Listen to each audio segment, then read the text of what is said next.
Continuamos com a nossa jornada nos últimos capítulos do Evangelho de Marcos, compreendendo em detalhes, através de Marcos, os últimos dias de Jesus.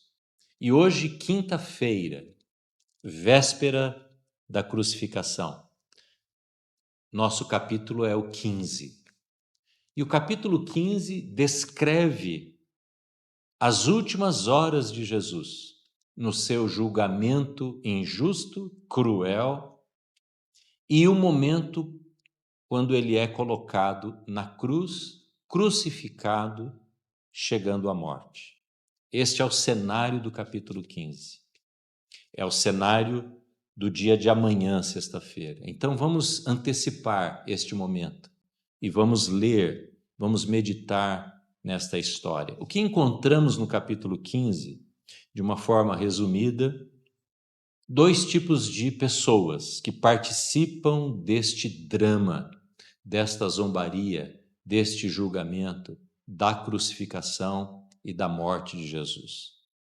Nós encontramos Pilatos com a sua atitude de indiferença, de não querer assumir compromissos, de lavar as mãos e transferir a outra pessoa a responsabilidade da decisão. Nós encontramos os sacerdotes da religião judaica, nós encontramos os soldados que trataram o corpo de Jesus com tamanha violência. Nós encontramos aqueles que zombaram de Jesus, dizendo: não é ele o Messias? Salve-se a si mesmo. Nós encontramos as pessoas que veem aquela cena trágica, mas não fazem nada, ficam como espectadores. Assim muitas pessoas agem com relação a Jesus. Podem tratá-lo como um mestre, como alguém que tem boas palavras. Alguns o tratam como um bom motivador, alguém que tem pensamentos muito positivos, que ajuda as pessoas a encararem as dificuldades. Outros tratam como um falsário, como alguém que, na verdade, disse de si mesmo coisas que não são reais, verdadeiras, que se colocou como Deus, como Filho de Deus. Outros o reconhecem como um profeta, como alguém que veio anunciar uma religião e veio introduzir uma nova religião para o mundo. Outros o tratam como um objeto de desprezo. Mas neste texto, nós encontramos também alguns que o admiram e que profundamente se envolvem com ele. Quando Jesus recebe a pesada cruz para carregar onde ele mesmo seria crucificado, é ordenado a um homem, e esta história passa às vezes desapercebida na Bíblia, que ajudasse Jesus a carregar a cruz. Diz no versículo 21, certo homem de Cirene, chamado Simão, pai de Alexandre e Rufo. Ele é identificado com clareza, ninguém podia depois dizer que esse homem não existiu. Ele, de fato, era identificado aqui, inclusive na sua família. Esse homem passava por ali, ele não estava sabendo bem o que estava acontecendo, porque ele estava vindo do seu trabalho no campo, e o forçaram a carregar a cruz no caminho para o Gólgota. Veja que experiência. Este homem está sem as informações necessárias do que está acontecendo e, de repente, ele é envolvido nessa situação e tem que colocar sobre os seus ombros aquela pesada cruz, aquele tronco de madeira difícil de ser carregado.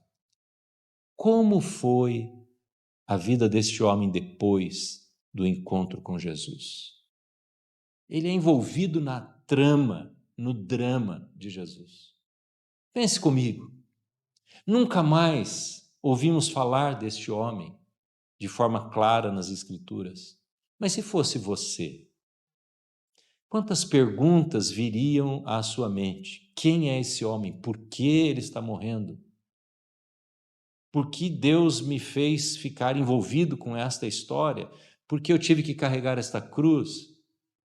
Como agora entender este drama? E eu imagino este homem procurando saber quem é Jesus, perguntando, indo aos discípulos: quem é Jesus?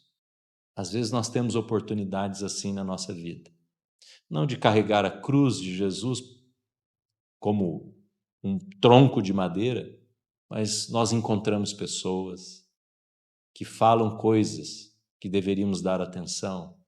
Nós vemos cenários, vemos experiências dos outros, vemos situações que nos envolvem ou envolvem outras pessoas, para as quais deveríamos dar muita atenção e fazer uma pergunta: o que Deus está querendo me ensinar nesta situação? Às vezes, quando temos uma dificuldade, como aquele homem chamado Simão teve que carregar a pesada cruz, nós deveríamos perguntar: por que Deus está permitindo que eu passe por tamanha dificuldade? Qual o propósito de Deus? O que Ele quer me ensinar? Este é um homem que participou da cena, da tragédia da crucificação de Jesus. Mas há um outro homem. Há um homem, e essa história está no mesmo capítulo, no versículo 42, quando Jesus morre. Vem um homem chamado José, e ele era de Arimateia, José de Arimateia, membro de destaque do Sinédrio, isto é, do grupo da liderança religiosa. E o que ele faz? Ele pede permissão para cuidar do corpo de Jesus. Sabe por que isso? Porque José de Arimateia, diz o texto, ele lia e procurava compreender sobre o reino de Deus, registra Marcos. Ele esperava a chegada do reino de Deus, como os profetas anunciaram.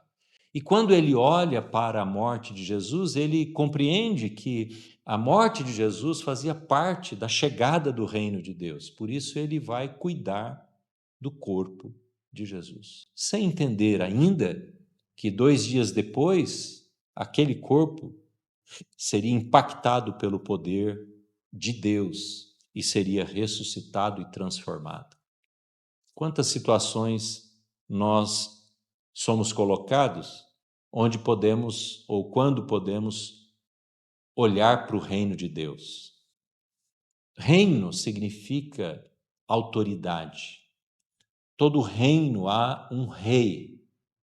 E quando nós olhamos para Jesus como rei, como senhor das nossas vidas, nós procuramos entender qual o propósito dele em nós ou através de nós.